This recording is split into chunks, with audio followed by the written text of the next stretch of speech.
Everybody, I'm ready to go. The sun would normally be up, but it's behind clouds again. I don't see any rain in our immediate future, but they left it open with a 30% chance. I've got my coffee this morning, and this is my Chattahoochee Bend State Park mug. I normally have my Marvel mug, but my coffee maker died. I had a Keurig and it died. I've had it for 3 or 4 years, and I have to heat this in the microwave. I can't put the Marvel mug in the microwave because all those pictures on the outside are metal foil, painted pictures that are attached to it. So if I put it in the microwave, it sparks. Okay, so I'm using my backup mug.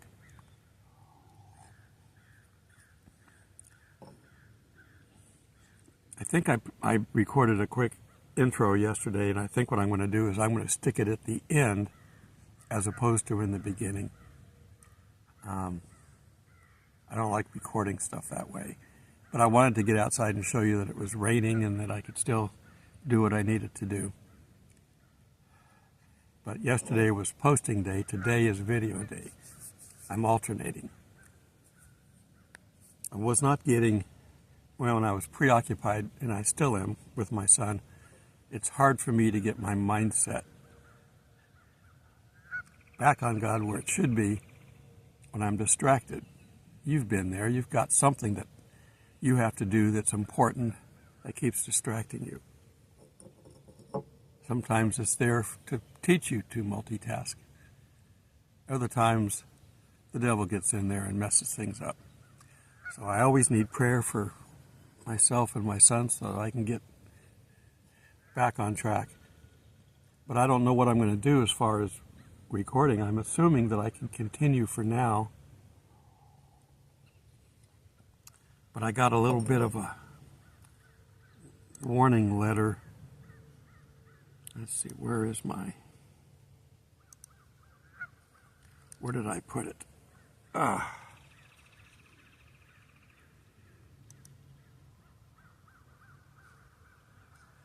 Okay, I got a letter, an email from YouTube. And as always, they're not going to admit what they're doing. What they're doing is wrong. It's called censorship, and YouTube is supposed to be open. When they start censoring, they lose their guidelines and their stuff, and they have to follow standard print media.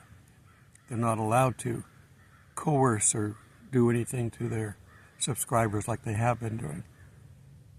Of course, the government wants them to do what they're doing, so they're not going to come after them. And perhaps this type of talk is what they're talking about. But I'm going to read the email, at least part of it. To help keep our community safe, we limit some of our most powerful features to channels who have built and maintained a positive channel history or have provided verification. Well, I've already done that, and it says so. As of now, your channel doesn't have sufficient channel history. I have multi-years of history with this channel. I go to my page on my videos, and it says there's 672 pages. And there's 30 lines per page. That's my history. What they're really alluding to is history where we bow down to the YouTube God. Well, I put a curse on you from God that says, this is your warning. You're going to be shut down and destroyed if you don't stop censoring people, especially those talking about God. If I wanted to do a porno light channel, they'd be bending over backwards to help me do it because I'm talking about God. They don't like that. I won't be able to do things like get higher limits on streams, video uploads, add external links, how to restore Build a positive channel history by following our community guidelines. That's the key.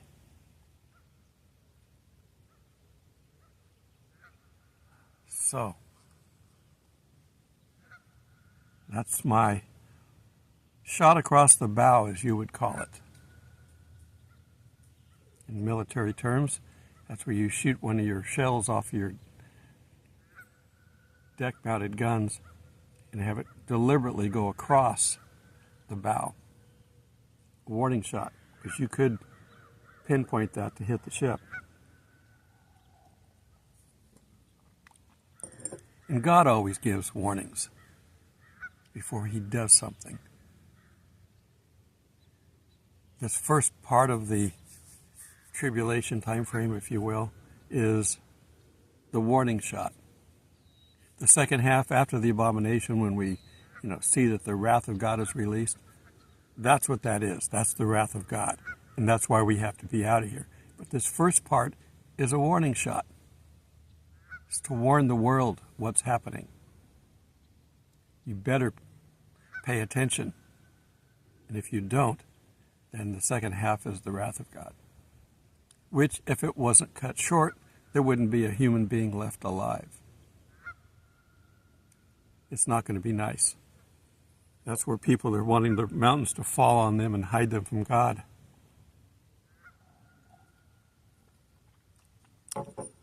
So, I guess a good example, I got to quit looking down, I guess. A good example, because of the light. My hat doesn't reflect as much light as my face does. That's why the professionals use their own lighting. It'd be a bright sunny day. I think I've told this before. And they're filming on the street. They'll come in and put sunshades up.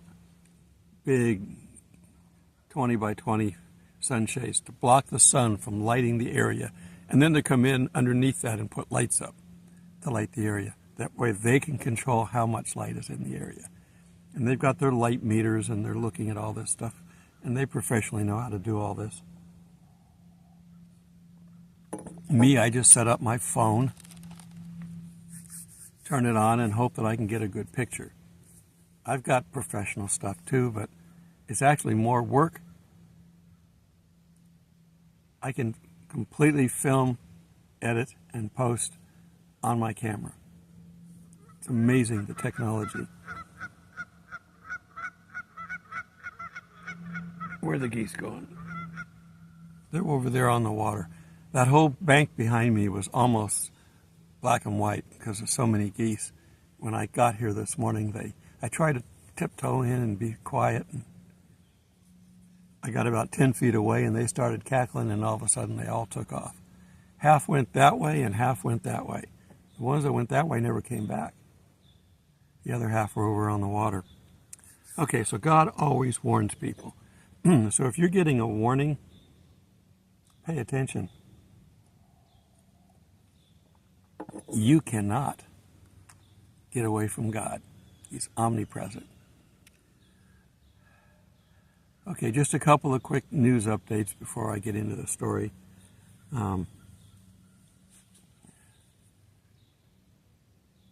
They have reached the hospital and are underneath the hospital they said there's 300 miles of underground tunnels down deep so they can't be detected.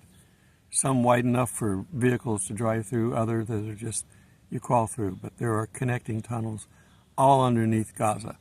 They've spent millions of dollars. You want to know where your relief money went? It went to them to build this labyrinth that they have. So you want to give them more relief money? Not unless you can stand in front of Hamas and say, no, you can't have this. And I think that's what the plan is that Israel is going to do. They're going to be the police force in Gaza and not let Hamas come back in. And they are going to continue this war until it is over. They're going to go to Lebanon next, Syria. They may even go down to Yemen. I personally think it's a waste of time for what they're doing. Not completely, but they need to go after Iran. But they're afraid of Iran, apparently, because they won't attack them. They don't know whether they have that nuke capability ready or not. And their production, their nuclear production has gone up. It's skyrocketing right now. They're either making it for themselves or they're making it to share with their proxies. God is going to have to step in eventually because their inability to go after them. We have the same problem in our history. We wouldn't go after countries that were causing the trouble. And I was part of one of them. Vietnam was a war that was being fought in somebody else's backyard. China was the one that we were fighting. It had nothing to do with the Vietnamese. Vietnam, what were they called? Oh, God, I can't remember. The bad guys, the military force in Vietnam. I'll think of it after I've stopped recording. But they were sort of like Hamas and Hezbollah. They were carrying out the orders of China. And China was supplying them with whatever they needed to do it.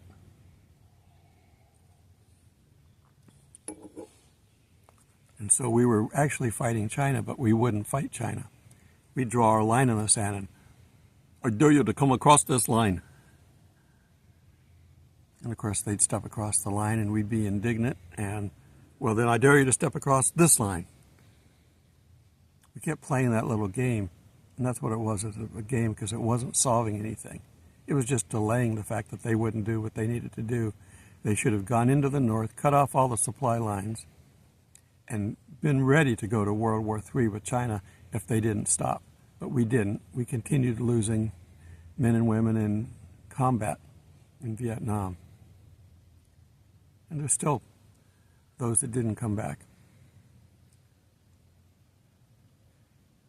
Anyhow, the one thing you learn from history is that we don't learn from history. Okay, so how many times did he warn a prophet to send to warn someone, individually or as a country? He warned Israel multiple times. They wouldn't listen. Proud people they were. And their prophet Jonah was proud. He didn't want to help the country of Nineveh. That was one of Israel's greatest enemies. And he didn't want to warn them. He said, God, just wipe them out. Just make this easy on us all. And he tried to run, tried to go to Tarsus, Paul's area. All right, I'm out of coffee, so I got to talk fast. So we're going to read some of that in a little bit. But these first things that are happening, these warnings, that's when they're talking about wars and rumors of wars, earthquakes and pestilence. Those are warnings. Pay attention, people. Now the Antichrist is going to come in and miraculously put a stop to all that. They're going to have their peace. It's phony, it's fake, just like everything else you see nowadays on the news or on TV. It's all fake. But God wanted Nineveh to be warned. Now, he attacked Sodom and Gomorrah, but we have to assume that Lot was involved in some warnings. He told them different things that, when they wanted to take the angels, he said, no, you can have my daughters. That's not a very good father, but in any case, he was trying to save the angels. So he had knowledge of God and who his workers were. Okay, here comes 3 geese. Many a time I sat with my father in a blind out in the rice paddies of north central California with our shotguns at the ready.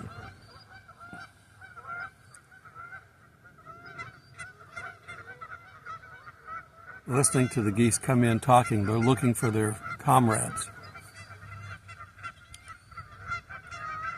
Okay. So Jonah didn't want to do this. So he's going to hide from God. So what we're going to see, we're going to read some of Jonah. So let's turn to Jonah 1:1, chapter 1, verse 1.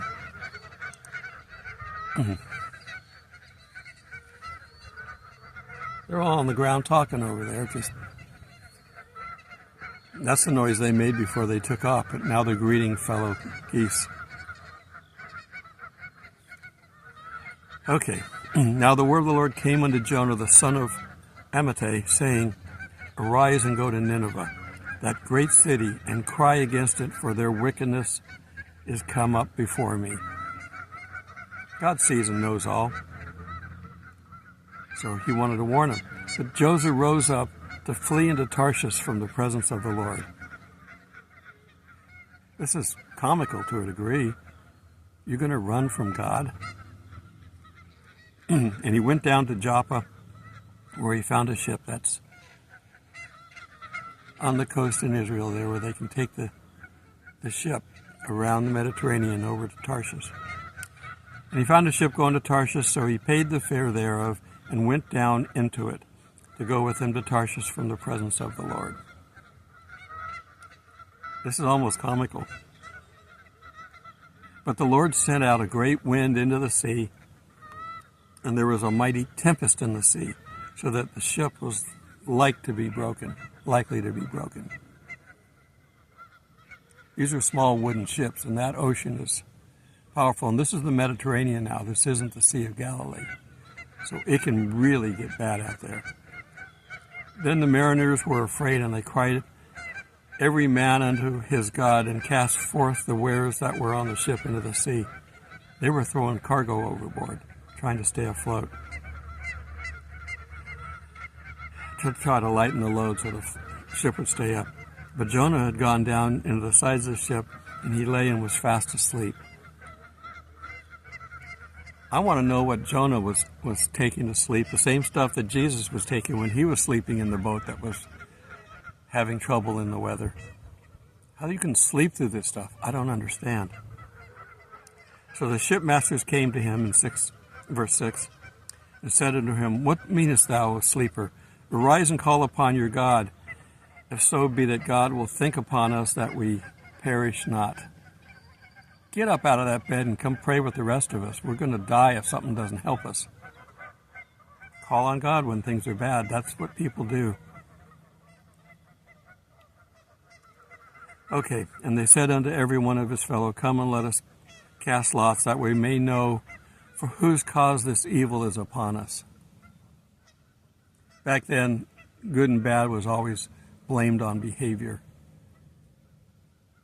That's why later on, when Jesus was going around healing people, they said, whose sin is he suffering for? His or his parents or parents before them? And Jesus said, none of it. It's so that God can be glorified, so that he could heal him, basically. But just like with, when we look at other people in the Bible, those geese are distracting me. Here we go. Quiet down. Calm down. But we've seen where people have been thumped on the head. Pay attention. I'm trying to get your attention. You can't run from God. So they cast lots, and the lot fell upon Jonah. They used to gamble on spiritual things. That's kind of what some of the Jewish traditional stuff is when they're playing with some of their toys on holidays. And said unto him, Tell us, we pray thee, for whose cause this evil is upon us? What is thine occupation? And whence comest thou? And what is thy country? And of what people art thou? Who are you? What are you doing here? And he said unto them, I am a Hebrew, and I fear the Lord, the God of heaven, which has made the sea and the dry land. So he knows God. Then were the men exceedingly afraid, and said unto him, Why hast thou done this? For the men knew that he fled from the presence of the Lord. They because he had told them. Then they said unto him, What shall we do unto thee? For the sea may be calm for us. For the sea wrought and was tempestuous. Big waves. And he said unto them, Take me up and cast me forth into the sea, so that the sea may be calm. For I know that for my sake this great tempest is upon you.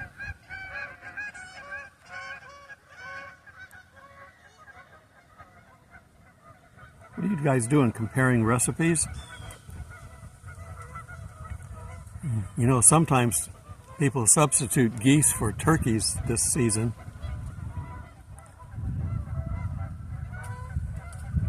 Okay, well, nevertheless, the men rowed hard to bring it to the land, but they could not, for the sea was wrought. It was tempestuous against them. Wherefore they cried unto the Lord and said, We beseech thee, Lord, let us not perish for this man's life, and lay not upon us innocent blood, for thou, O Lord, hast done as it pleased thee. This is all you're doing. Please save us. Don't make us suffer with him. And they took up Jonah and cast him forth into the sea,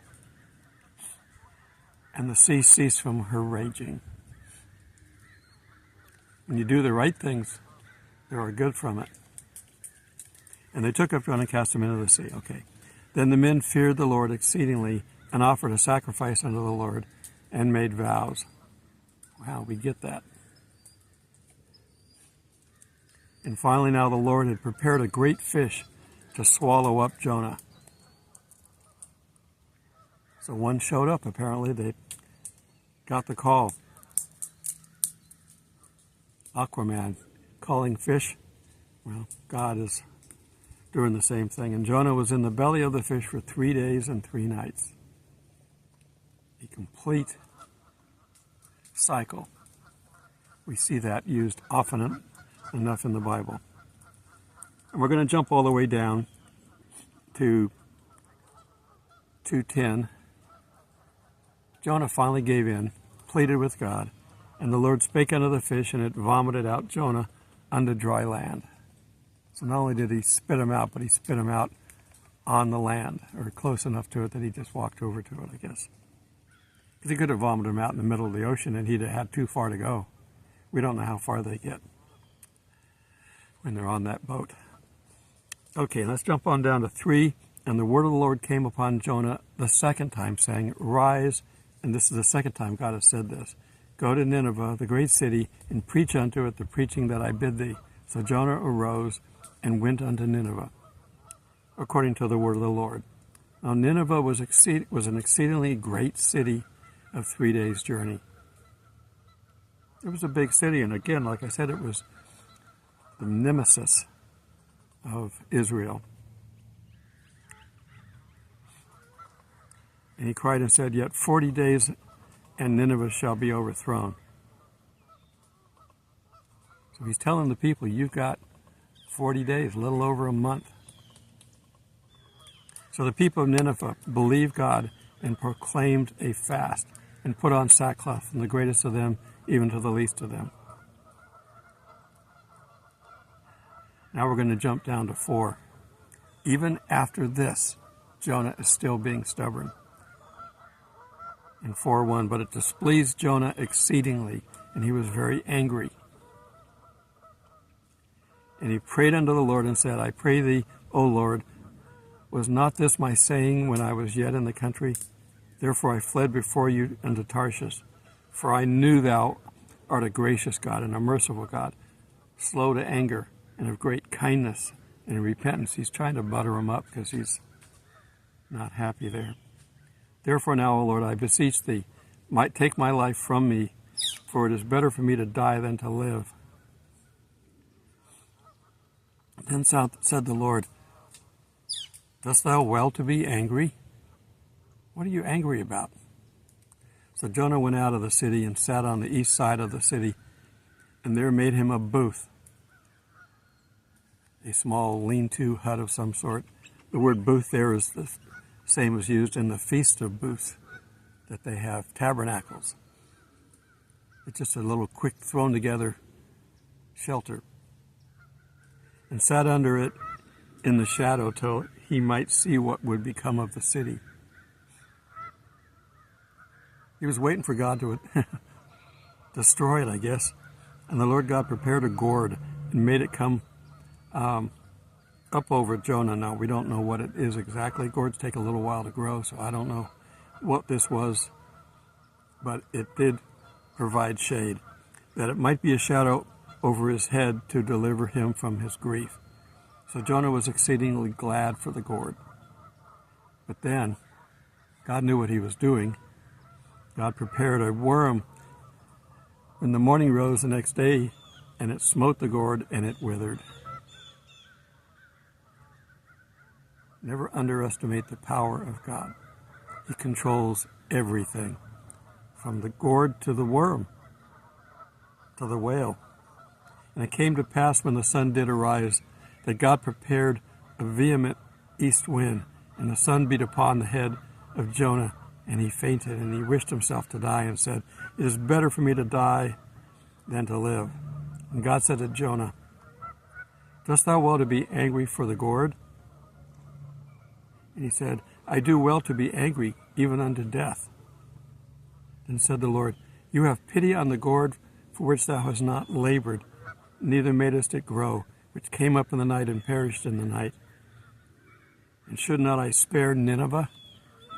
You have pity for this gourd, but you don't care about the people of Nineveh." That's hitting hard. That great city wherein are more than 600,000 persons that cannot discern between their right hand and their left hand. And, of course, much cattle. God is trying to show Jonah, to teach him.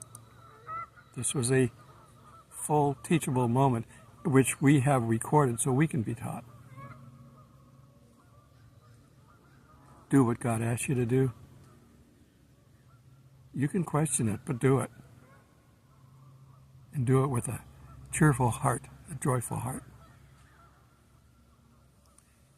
We'll see you in the clouds. God bless.